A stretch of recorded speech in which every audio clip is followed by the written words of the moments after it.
Pemirsa, pemerintah menetapkan alokasi anggaran pendidikan tahun 2026 757,8 triliun rupiah yang diklaim tertinggi sepanjang sejarah Indonesia.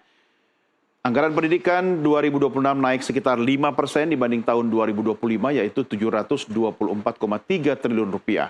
Sasaran anggaran tahun 2026 menyasar ke guru, dosen, tenaga pendidik lain serta murid yang didominasi program beasiswa dengan total nilai mencapai 401,5 triliun rupiah.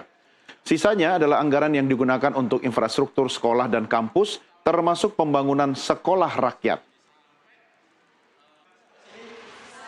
Pemerintah berkomitmen memenuhi anggaran pendidikan 20%, yaitu sekitar 757,8 triliun untuk tahun 2026. Terbesar sepanjang sejarah NKRI.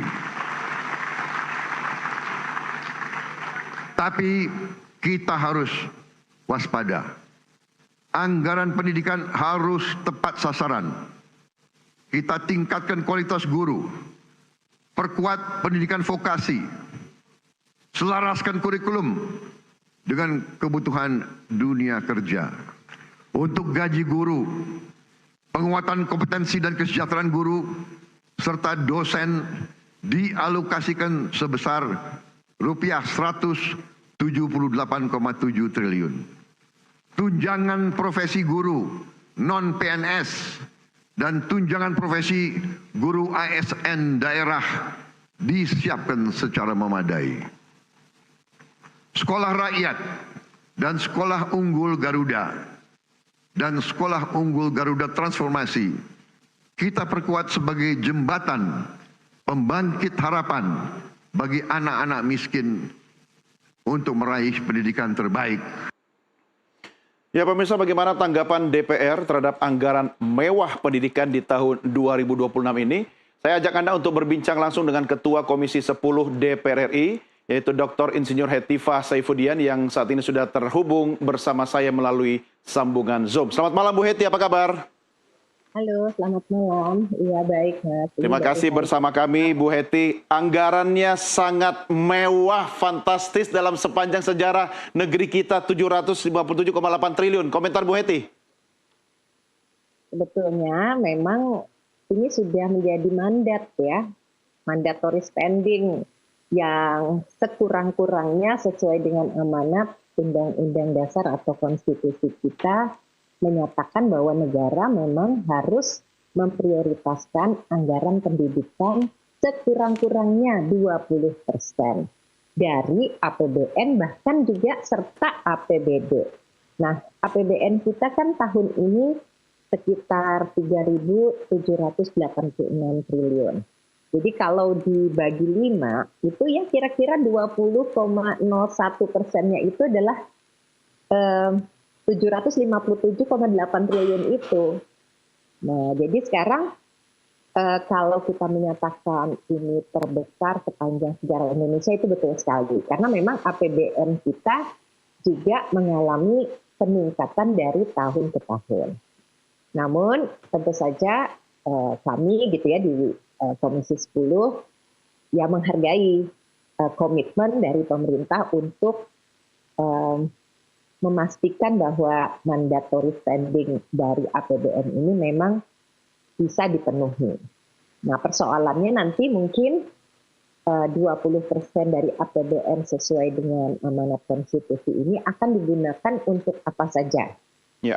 Itu yang mungkin masyarakat juga nanti perlu secara transparan diberikan informasi dari masa ke masa itu sebenarnya anggaran pendidikan kita berapa dan itu tersalur kemana saja. Mengapa kok kita sudah memberikan anggaran pendidikan yang begitu fantastik tetapi kondisi sekolah kita 50% masih mengalami kerusakan. Mungkin uang kuliah juga atau bahkan uang sekolah dirasa oleh sebagian masyarakat tidak terjangkau. Dan masalah-masalah lain seperti masalah guru yang belum sejahtera. Berarti sebenarnya anggaran ini masih belum memenuhi apa yang kita harapkan seperti yang diinginkan dari Undang-Undang Dasar Pasal 31, yaitu 20% tadi adalah sekurang-kurangnya. Untuk apa? Untuk memenuhi kebutuhan penyelenggaraan pendidikan nasional. Ya. Nah, kebutuhannya itu seberapa? Apakah bisa terpenuhi dengan yang ada sekarang? Kalau masih banyak masalah, berarti apa yang sudah diberikan komitmen ini masih belum cukup. Ya, tapi kalau kita melihat angka ini merupakan amanat undang-undang juga ya Bu Hetty ya. Artinya pemerintah membuktikan komitmennya untuk betul. di dunia pendidikan. Cuma pertanyaan berikutnya adalah bagaimana khususnya mitra kerja Anda yang ada di eksekutif yaitu Kementerian Pendidikan dari dasar menengah sampai Ristek Dikti itu bisa menyerap anggaran yang luar biasa besar ini. Karena nanti kalau ujung-ujungnya tidak bisa diserap juga manfaatnya tidak bisa dirasakan oleh masyarakat, Bu Hetty. Nah, inilah justru kesalahpahaman yang ada di masyarakat. Kita menganggap bahwa dana 750 triliun lebih ini semuanya dialokasikan untuk kementerian-kementerian yang langsung terkait dengan pendidikan. Dalam otak kita apa? Kemendikbudmen dan Dikti-Ristek. Ya kan? Ya, Dua betul. itulah, pendidikan dasar menengah dan pendidikan tinggi.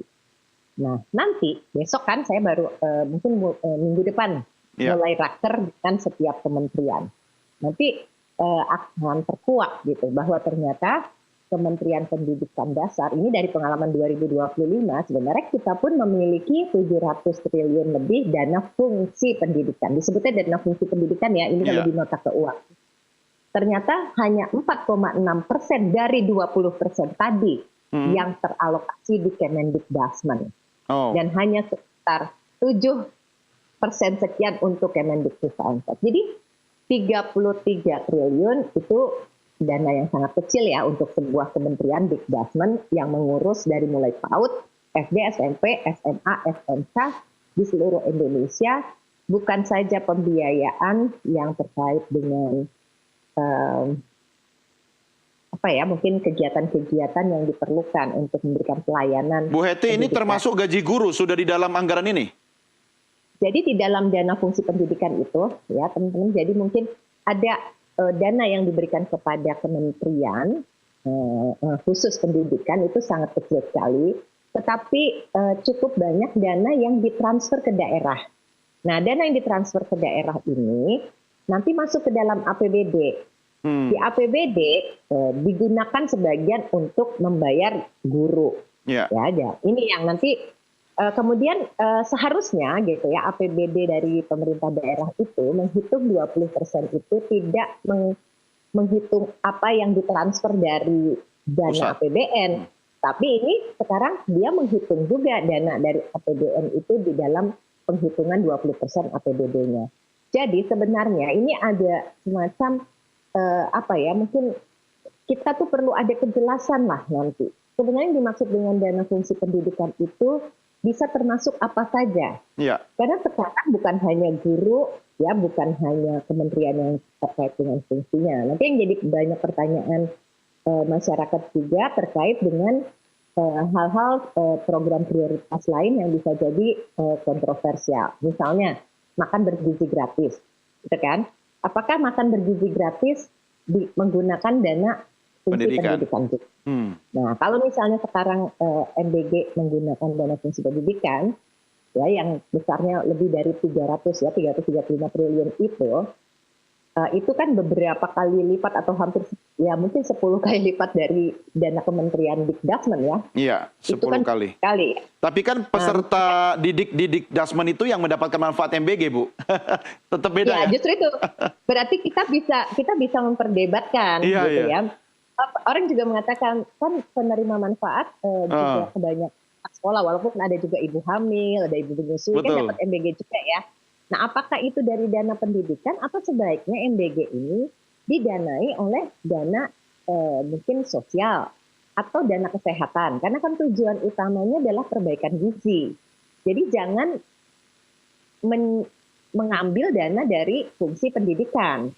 Kalau MBG ini bisa didanai oleh sumber lain, misalnya tadi dari dana-dana untuk alokasi kesehatan, berarti kan kepentingan pendidikan bisa lebih leluasa menggunakan dana-dana itu. Iya, tapi Bu Heti kan ruang fiskal kita ini kan sangat terbatas sekali ya. Jadi harusnya ikat pinggang semakin diperketat, tetapi kalau di sini diperketat, di sana kemudian tidak mendapatkan manfaat dari program pemerintah, ini seperti si malakama nih, mau pilih yang mana nih Bu kira-kira? Ya, justru itu berarti kan sekarang akhirnya gitu, menurut apa yang kami amati, banyak sekali program-program yang bisa jadi ada hubungannya dengan pendidikan tetapi tidak langsung terkait dengan Iya. pendidikan, ternyata dihitung di dalam 20% tadi. Sehingga 757 triliun yang fantastik itu, Iya. kalau diurai gitu ya, banyak sekali yang mungkin tidak sebenarnya bisa Tidak saja langsung tidak menyasar ke bidang pendidikan langsung ya. menyasar ke bidang pendidikan. Iya. Jadi kesannya mewah, gede, tapi sebenarnya ini Tetapi dana urunan ya Bu ya? dana yang digunakan oleh banyak kementerian lembaga. Bahkan seperti misalnya contohnya sekolah rakyat, oke, Iya, untuk iya. pendidikan. Lumayan ya, angkanya juga cukup tinggi karena cukup mewah standarnya. Ataupun mungkin sekolah-sekolah perguruan tinggi kementerian lembaga yang menggunakan standar biaya jauh lebih tinggi, bisa 10 kali lipat dari apa yang biasa dialokasikan untuk mahasiswa di perguruan tinggi negeri biasa di bawah Kemendikti Saintek gitu. Jadi sebetulnya gitu ya, maksud kami gitu ya, yang penting sekarang kita ada kesepakatan. Sebenarnya amanat dari Undang-Undang Dasar ini kalau ingin kita tegakkan, itu apa saja hal-hal yang langsung terkait dengan pendidikan, mana yang boleh, mana yang tidak. Iya. Misalnya tadi ya, pendidikan untuk pendidikan kedinasan misalnya, apakah itu boleh menggunakan pendidikan juga? Kemudian ada juga sekarang kan kita tentu saja ya memiliki pendidikan berbasis agama, ada juga pesantren, ada Iya. juga madrasah, itu juga pasti masuk ke fungsi pendidikan. Iya. Nah sekarang termasuk semua guru-gurunya. Jadi ada juga alokasi yang cukup besar kepada Kementerian Agama ya. Jadi itu juga masuk ke dalam pendidikan. Nah kemudian ada lebih dari 20 kementerian lain yang memiliki kegiatan-kegiatan yang mereka juga bisa mengklaim itu ke dalam dana fungsi pendidikan. Jadi maksudnya 757,8 triliun tadi itu memang tersebar-sebar ke Iya. berbagai kementerian lembaga. Iya. Bu Heti. Bukan hanya mitra kami gitu. Iya. Baik, paham. Taruhlah saya pinjam tadi statementnya Bu Heti, kita ambil contoh Kementerian Pendidikan Dasar dan Menengah. Itu kan hitung-hitungannya kan jatuhnya sekitar 33 triliun ya Bu ya. Nah, tadi siang saya juga habis diskusi dengan Menteri Pendidikan Dasar dan Menengah. Beliau berharap sebenarnya tahun 2026 ada peningkatan anggaran dari APBN yang dialokasikan untuk kementeriannya. Nah, Bu Heti, saya bisa bayangkan kalau misalnya menterinya berharap ada peningkatan dengan program-program yang akan dijalankan, tapi sebenarnya faktanya angkanya ya gitu-gitu aja. Bagaimana kemudian kita bisa berharap outputnya akan kemudian lebih luar biasa begitu, Bu Heti? Iya, justru itu yang kami sayangkan. Nah, ini memang belum kita bahas lebih terbuka ya. Nanti kan akan dirapatkan dan akan dibuka untuk publik juga. Kita bisa sama-sama menyimak. Sebenarnya anggaran yang kemudian diberikan kepada Kementerian Pendidikan Dasar dan Menengah itu ada tambahan berapa. Jadi dari 33 itu kan kemarin kita rapat, kita minta tambahan ya. Nah, jadi nanti akan ada mungkin akan ada tambahan, tapi tidak sebesar yang diharapkan oleh Pak Menteri. Itu untuk di semua kementerian yang terkait, Bu? Semua kementerian, ada juga yang tidak minta tambahan. Oke. Ada kementerian yang kita tidak merasa perlu meminta tambahan, tapi kebanyakan karena anggaran kan pagu indikatif ya namanya ya, di awal itu sebelum pidato Presiden kemarin, itu dirasa kurang, maka diajukanlah tambahan. Nah sekarang dengan diskusi dengan pidato kemarin, kita sudah mendapatkan gambaran yang lebih jelas gitu ya, misalnya angka-angkanya, dan nanti itu akan kita rapatkan. Sebagai contoh, salah satu yang diharapkan oleh Pak Menteri untuk meningkat adalah dana-dana untuk pembiayaan revitalisasi sekolah-sekolah yang rusak. Iya. Gitu. Sebenarnya tahun ini ada 16 triliun, namun konon untuk 2026 nanti ya, baru beberapa hari lagi nanti kita pastikan lagi, itu malah mengalami penurunan. Begitu juga mungkin beberapa jenis beasiswa ternyata mengalami penurunan. Jadi kami sebenarnya merasa bahwa saat ini masih banyak anggaran-anggaran yang dibutuhkan oleh Kemendikbudmen ternyata belum bisa dialokasikan di anggaran yang fantastik tadi. Karena tadi ada program-program prioritas lain, seperti misalnya sekolah rakyat, itu kan bukan di Kemendikbudmen. Iya. Sekolah rakyat ada di Kementerian Sosial. Kemudian untuk sekolah unggulan, walaupun levelnya SMA, tidak dikelola Kemendikbudmen, tapi dikelola oleh Kemendikbud.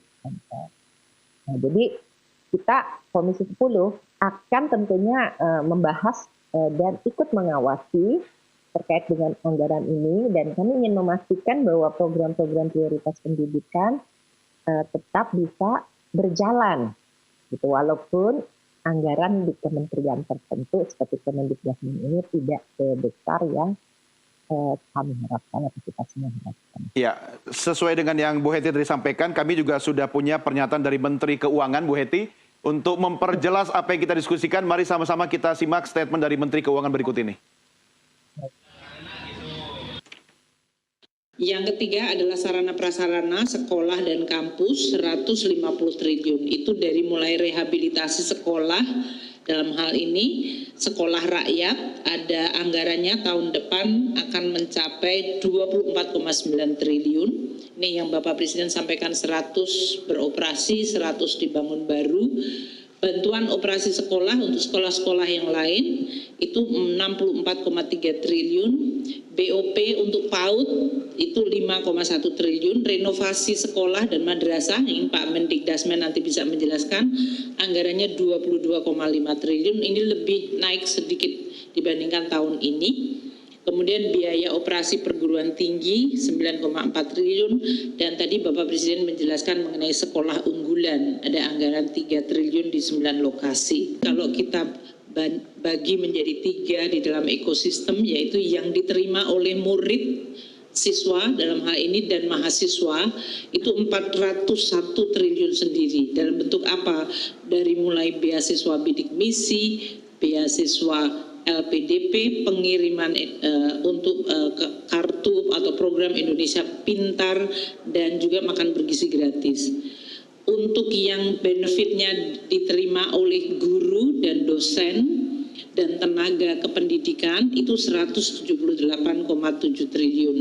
Ini untuk tunjangan profesi guru, baik yang PNS itu ada 68,7 triliun sendiri, dan yang non PNS nanti Pak Mendikdasmen bisa menyampaikan, mereka yang sudah bersertifikat mendapatkan TPG meskipun bukan ASN itu ada 19,2 triliun sendiri untuk 754.747 guru.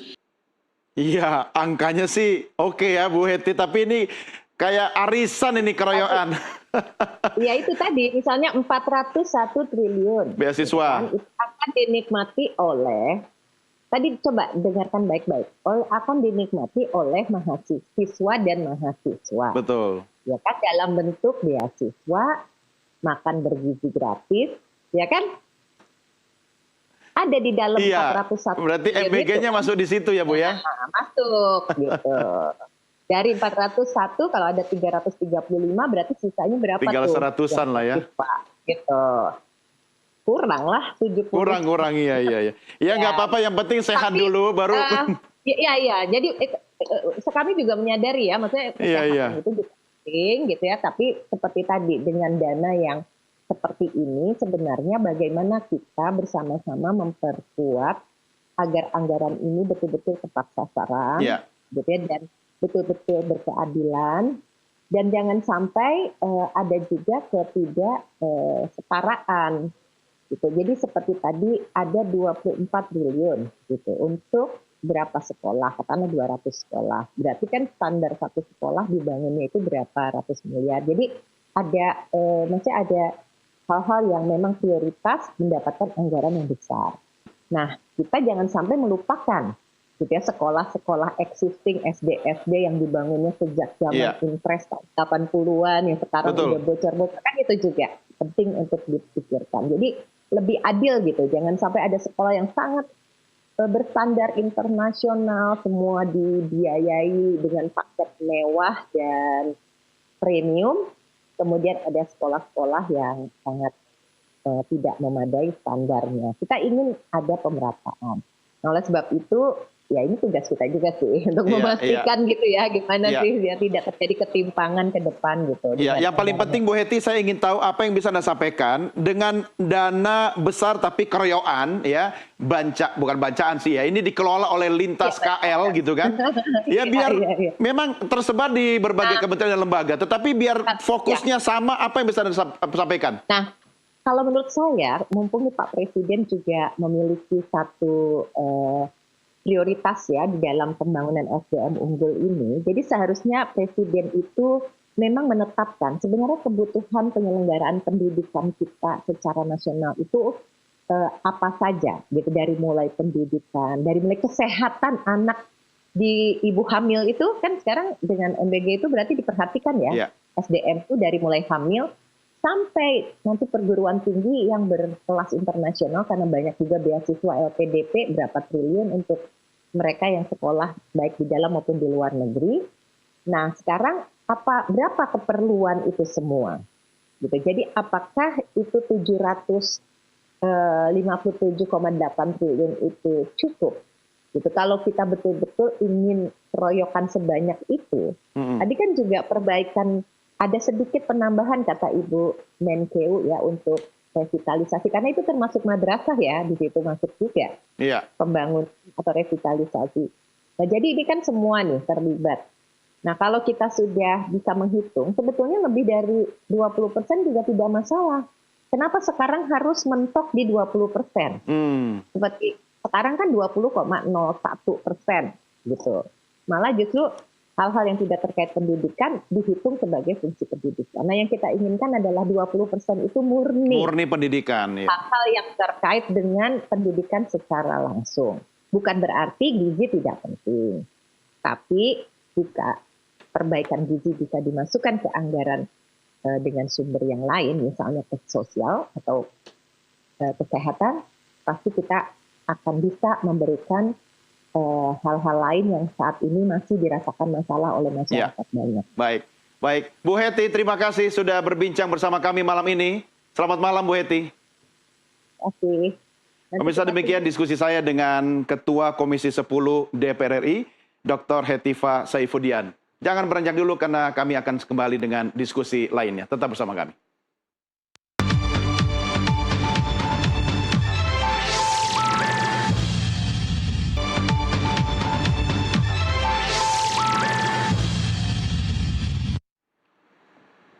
Kita lanjutkan perbincangan kita pemirsa. Tadi kalau kita sudah berdiskusi dengan Komisi 10 DPR, saatnya sekarang kita akan berbincang dengan Koordinator Nasional Jaringan Pemantau Pendidikan Indonesia atau JPPI. Bersama saya Ubaid Matraji. Mas Ubaid, apa kabar? Kabar baik, Bang. Ya, ini biar lebih efektif dan efisien aja. Iya. Dari wakil rakyat kita sudah menyampaikan pandangannya, biar Anda juga mendapatkan durasi yang pas ya. Oke. 757,8 triliun, angka yang besar. Ya, sudah disampaikan oleh Bu Hetty tadi bahwa sebenarnya angka besar ini tersebar di berbagai kementerian dan lembaga, ya kan? Dan yang lebih besar lagi di dalamnya ada 335 triliun untuk MBG. Komentarnya, Mas. Iya, jadi kalau dari jumlah angkanya memang besar. Tetapi kalau untuk pendidikan ini adalah paling kecil sepanjang sejarah. Gitu ya. Jadi nggak setuju dengan pernyataan Pak Presiden ya? Oh iya, ini paling gede. Itu salah besar ya. Karena memang kalau dilihat jumlahnya 757 triliun. Itu besar. Tetapi pertanyaan saya adalah yang digunakan untuk pendidikan berapa persen gitu kan? Kalau 44,2% itu sudah dicaplok oleh MBG untuk program makan-makan, berarti kan tinggal sisa sedikit. Artinya kalau dari 20% itu separuh untuk makan, berarti kan tinggal 10% itu. Berarti real anggaran pendidikan kita cuma 10%, bukan 20%. Gitu. Karena itulah kemudian saya katakan lebih bahwa kecil dibanding sebelumnya. Iya, ini adalah anggaran pendidikan terkecil sepanjang sejarah. Apalagi Presiden mengklaim bahwa ini 20%, tapi digunakan separuhnya untuk anggaran makan-makan. Ini yang saya bilang justru anggaran pendidikan tahun ini itu jelas melabrak konstitusi. Oke, tapi kan mau tidak mau ini sudah diketok ya. Dan harus dilaksanakan. Nanti akan ada kebijakan politik ya di dalamnya. Soal 335 triliun itu yang masuk dalam keseluruhan di dalamnya MBG. Bukankah itu juga bagian dari upaya peningkatan kualitas pendidikan? Ya, jadi menyusun anggaran pendidikan itu bagaimana caranya? Saya menyimak betul bagaimana Kementerian Pendidikan Dasar diwawancarai gitu ya. Kita berharap. Saya pikir berarti yang nyusun anggaran ini siapa? Kok menteri kok berharap gitu loh? Mestinya anggaran pendidikan itu diserahkan kepada menteri-menteri yang memang fokusnya adalah untuk pendidikan. Misalnya Kementerian Pendidikan Dasar Menengah, Kementerian Pendidikan Tinggi itu duduk bareng. Kebutuhan untuk guru berapa? Kita turunkan dari hak dan kewajiban guru di Undang-Undang Guru misalnya. Hak untuk dosen itu berapa? Kita turunkan dari Undang-Undang Guru dan Dosen. Hak untuk siswa itu apa saja? Bahkan tahun ini Mahkamah Konstitusi mengeluarkan 2 kali putusan. Sekolah tanpa dipungut biaya. Betul. Itu kalau dijalankan tahun 2026, itu skemanya bagaimana? Gitu loh. Jadi bukan kemudian menteri berharap, ini harus duduk sama bendahara negara. Menteri-menteri harus duduk dengan bendahara negara, membahas turunan dari Undang-Undang Sisdiknas, turunan dari Undang-Undang Guru dan Dosen, dan peraturan perundangan terkait dengan pendidikan gitu. Jangan kemudian anggaran pendidikan ini saya melihatnya seperti ini ada kue, lalu pada kementerian-kementerian lain datang semua ngerubut ini. Lalu bendahara negara bagi-bagi tuh buat bancaan bersama-sama. Ya ini kan ibaratnya yang punya program mengajukan anggaran, kemudian minta kepada bendahara negara. Tapi kan bendahara bilang ya nggak mungkin semua bisa dibiayain. Karena ada pihak-pihak atau kementerian lain yang harus dibiayain gitu. Jadi ya proporsinya tentu yang ngatur ya Menteri Keuangan begitu. Tidak mungkin sepenuhnya bisa mengikuti anggaran yang diajukan oleh tiap kementerian, khususnya di bidang pendidikan begitu kan. Tetapi presiden, kemudian bendahara negara harus paham konstitusi. Iya, kan sudah 20% itu. Iya, Sesuai dengan amanat 20% undang-undang. itu untuk apa? Kan jelas, contoh misalnya ya pasal 31 Undang-Undang Dasar, sekolah tanpa dipungut biaya. Itu letaknya di mana? Di postur yang sekarang itu 2026 itu. Letaknya di mana? Saya bilang nggak ada. Sama sekali nggak tercermin. Harusnya masuk di pembiayaan ke siswa, harusnya masuk ke guru, harusnya masuk ke pengadaan sekolah dan seterusnya. Itu harus di-cover di 20% tadi? 20%. Karena itu Undang-Undang Dasar gitu loh. Lain lagi kemudian di Undang-Undang Sisdiknas ada bunyi bahwa sekolah kedinasan itu nggak boleh mengambil dananya dari 20% anggaran pendidikan. Nyatanya sampai hari ini masih mereka ngambil ratusan triliun gitu. Nah, konstitusi, peraturan perundang-undangan, presiden harus paham. Bendahara negara harus paham sehingga yang namanya mandatory spending itu benar-benar harus tepat sasaran gitu. Jangan kemudian menjadi aneh gitu kan. Bilangnya paling besar sepanjang sejarah, tapi anak-anak Indonesia jutaan bang, yang sekolah aja nggak bisa. Guru-guru kita yang gajinya 100-200 juga banyak sekali, gitu kan, jutaan juga. Lah, kemudian bagaimana nasib guru-guru yang statusnya nggak jelas, masih honorer, kemudian belum mendapatkan tunjangan, kemudian belum tersertifikasi, ini jumlahnya separuh lebih bang, gitu. Lah, ketika ada anggaran pendidikan yang katanya terbesar sepanjang sejarah, kemudian 20%, tapi ternyata ketika kita lihat itu separuhnya untuk makan-makan, ya itu berarti pembohongan publik. Ya bukan makan-makan juga, makan bergizi gratis. Nah iya, makan-makan kan. Nah, kalau makan-makan kesannya buang-buang gitu. Lah iya kan itu makan-makan gitu bang gitu. Iya. Oke, Kementerian Pendidikan ya ada Kementerian Agama juga kan menyelenggarakan kegiatan pendidikan. Ya, Anda melihat postur di 757 itu apakah semua kementerian termasuk Kementerian Agama itu masuk di dalamnya? Masuk di dalamnya, tetapi apa yang saya lihat di Kementerian Agama, kemudian Kementerian Pendidikan Dasar dan Menengah, hanya business as usual. Transfer gaji guru, bos, gaji guru masuk di sini semua. KIP masuk, tetapi tidak melihat, misalnya gaji guru itu mestinya berapa?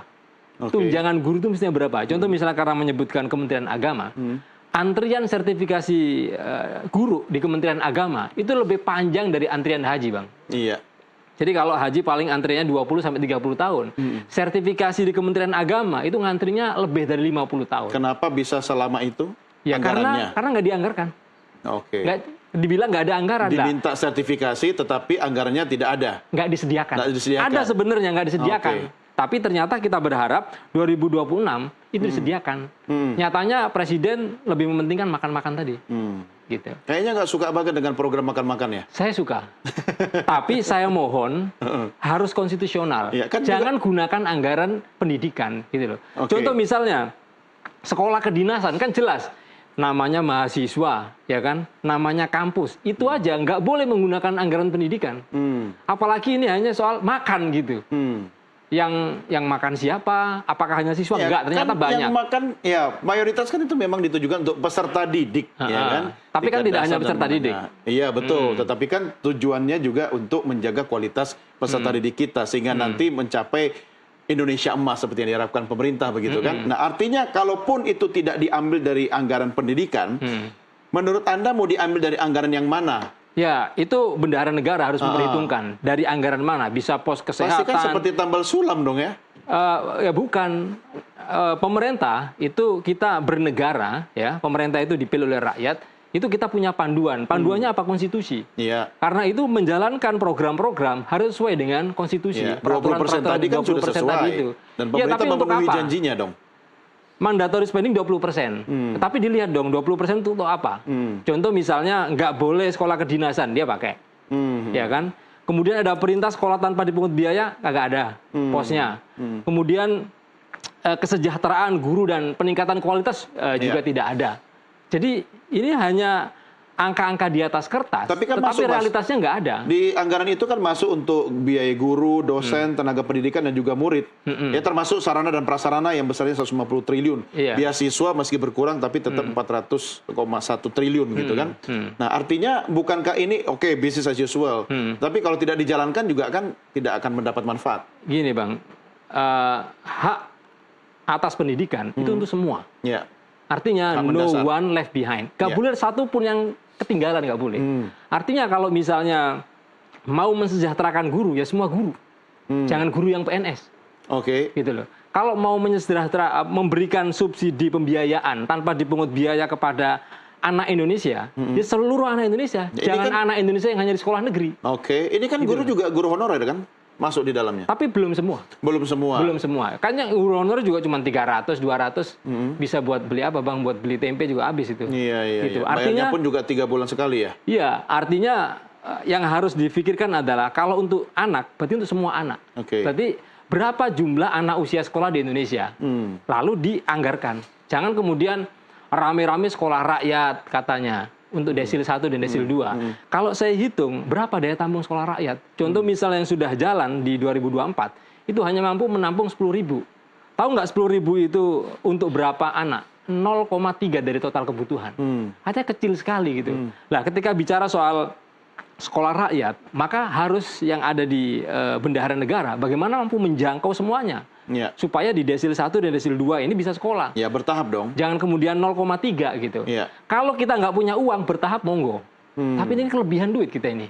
Kelebihan duit. Iya, karena menjadi masalah karena tadi 50% untuk makan-makan gitu kan. Ya nggak jelas gitu loh. Nggak ada perintah konstitusi pasal berapa Iya, itu janji. nyuruh makan-makan itu. Itu kan janji Presiden Prabowo. Iya, untuk artinya memenuhi janjinya. janji kampanye itu penting. Tetapi Iya. harus tahu mana yang penting dan mendesak. Itu harus didahulukan. Nah, jadi hanya penting tapi tidak mendesak ya berarti setelah itu gitu loh. Apa perbedaannya kalau Anda melihat anggaran pendidikan 2026 dengan anggaran sekarang? Kalau tadi Anda mengatakan ya masih seperti business as usual. Sementara kementerian terkait dengan pendidikan juga berharap ada kenaikan atau peningkatan APBN bagi mereka. Iya, jadi yang pertama sangat janggal ya.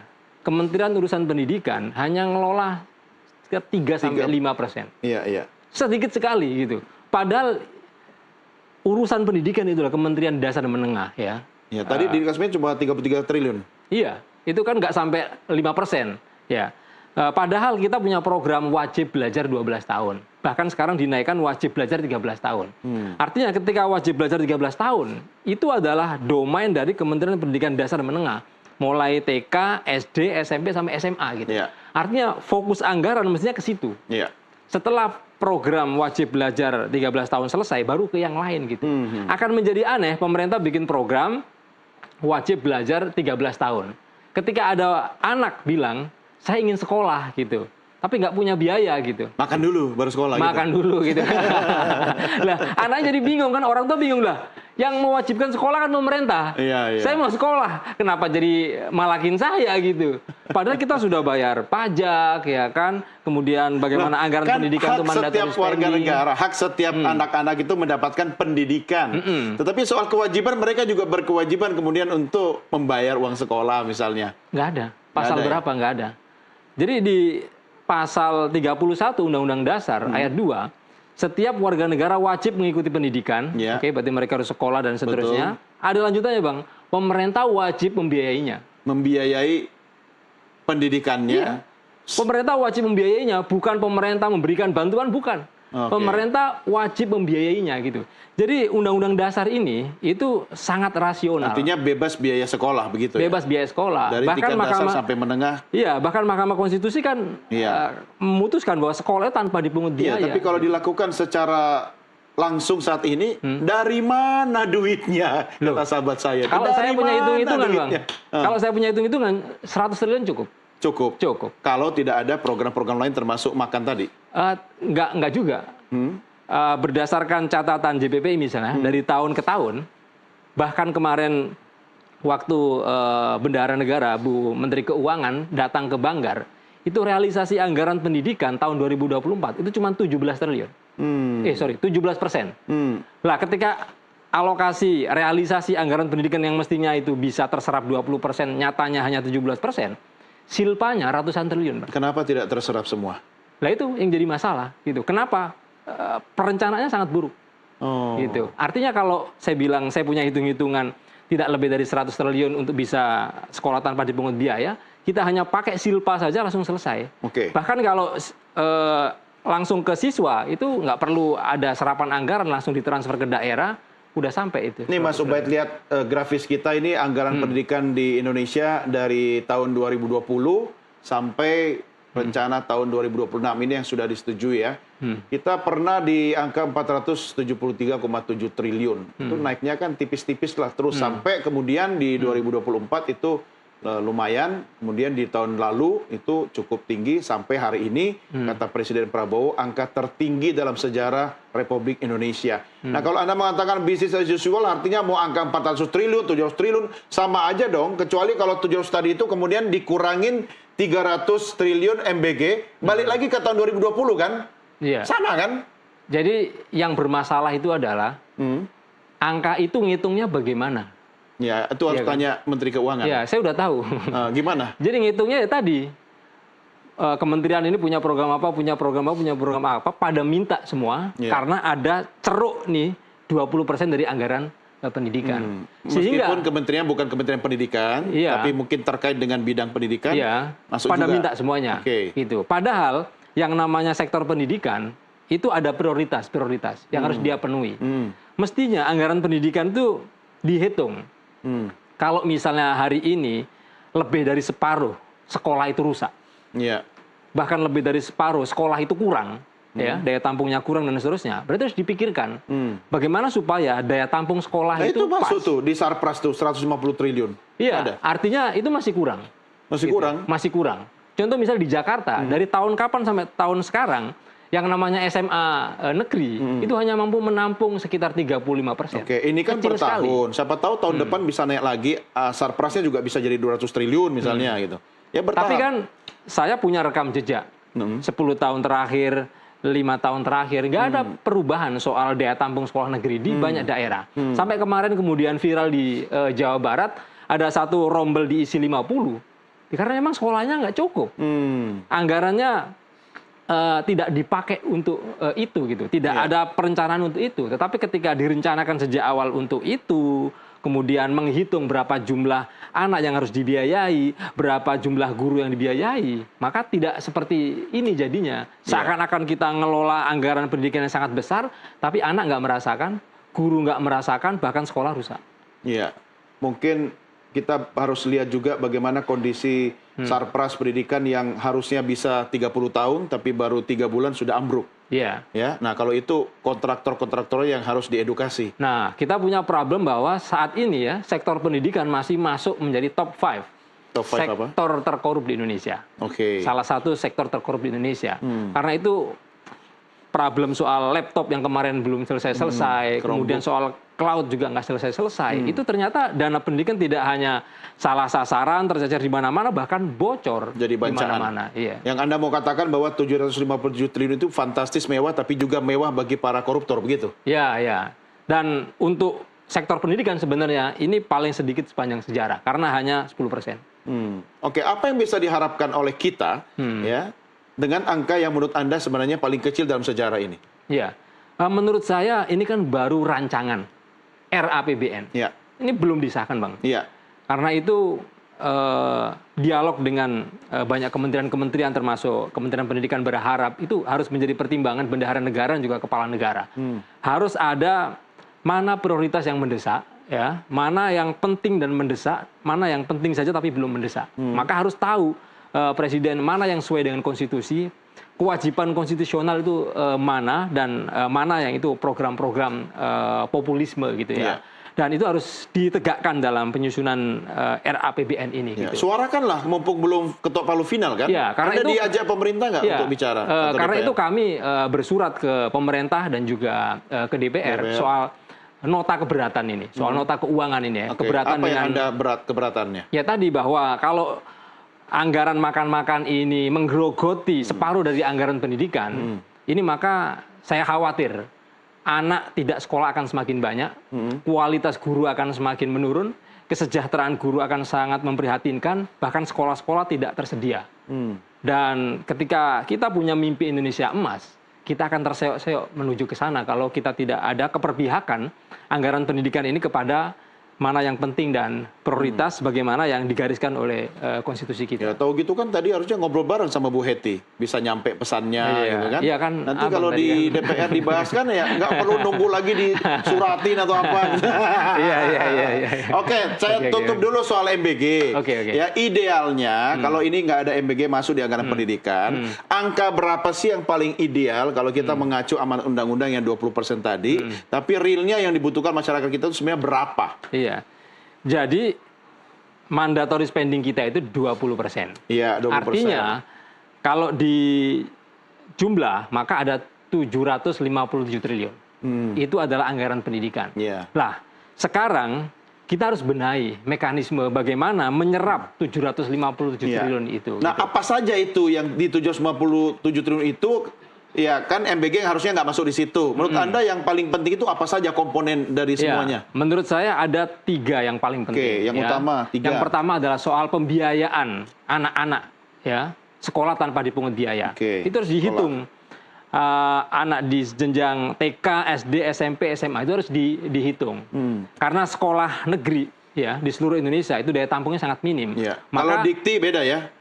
Dikti, Ini kan pendidikan gratis Iya, dari iya. tingkat pra sampai Iya. menengah Jadi kan? putusan Menengah atas. Mahkamah Konstitusi itu baru sampai Iya. belum sampai kuliah gitu Iya. ya. Nah, kita fokus dulu ke program wajib belajar Iya, 13 tahun. Jadi pemerintah punya program wajib belajar 13 tahun, otomatis 757 triliun itu kita fokuskan di wajib belajar Ya, 13 mungkin tahun. Anda gitu. salah baca kali.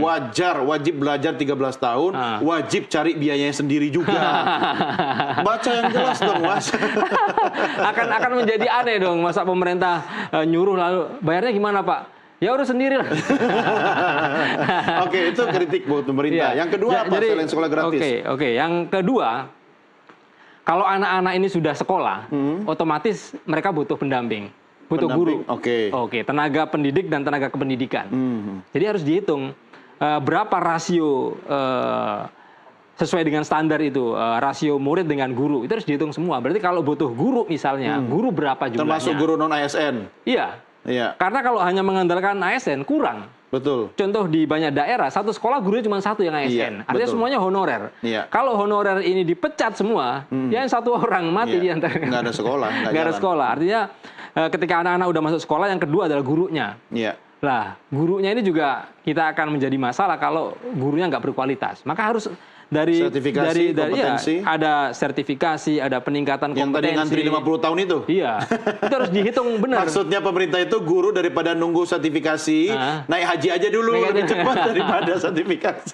Iya, Yang benar, ketiga, benar. Yang ketiga, kalau ada siswanya, ada gurunya, tentu ada sekolahnya. Oke. Oke, jadi Fisik maksudnya? Iya, fisik. Oke. Sarana prasarana ya. Jadi yang rusak diperbaiki, kemudian titik-titik mana yang sekarang itu masih blank. Ya, banyak sekali blank spot ya, terutama di jenjang SMA. Itu semua sekolah ada di Ya, kota-kota. makanya pemerintah bangun sekolah rakyat tuh sekarang. Ya, untuk sekolah mengisi rakyat itu kekosongan harus ini. dihitung. Yang di desil 1 dan desil 2, misalnya menurut perhitungan JPPI ada sekitar 3 jutaan. 3 juta, oke. Sementara kalau daya tampung sekolah rakyat itu hanya 10.000, ya cuma 0,3 gitu. Ya sabar, kan masih ada 4,5 tahun lagi prosesnya. Iya, Jangan tetapi lihat kan, sekarang dong, Mas. Iya, tapi yang namanya anggaran pendidikan, ya kita punya 757. Ya, sekarang 0, Wajib berapa belajar. persen tadi? Yang sekolah rakyat, Iya. 0,3. 0,3 tiap tahun 0,3 ya nanti Berapa? di tahun ke-4,5. Nah, saya bolos Baru waktu 1 tuh. matematika. Baru 1%. Oke. Saya harus akhiri ya diskusi kita, Mas. Tapi apa yang bisa Anda sampaikan? Paling tidak harus ada harapan ya. Ada cahaya di ujung terowongan yang gelap itu yang kita tuju sama-sama. Iya. Anda mau menyampaikan apa kepada pemerintah biar program ini bisa berjalan dengan baik? Oke, jadi RAPBN ini sebenarnya ini bukan diskusi berdua antara presiden dengan bendahara negara. Iya. Tetapi harus dibicarakan bersama dengan kementerian-kementerian terkait secara inklusif dan juga partisipatif dengan melibatkan masyarakat sipil. Karena APBN itu duit kita semua, duit rakyat. Karena itu pemerintah yang dikasih amanat gitu kan. Kemudian masyarakat juga punya suara untuk bagaimana berpartisipasi, bagaimana mestinya RAPBN ini tepat sasaran gitu kan, dan juga berdampak pada peningkatan kualitas pendidikan di Indonesia.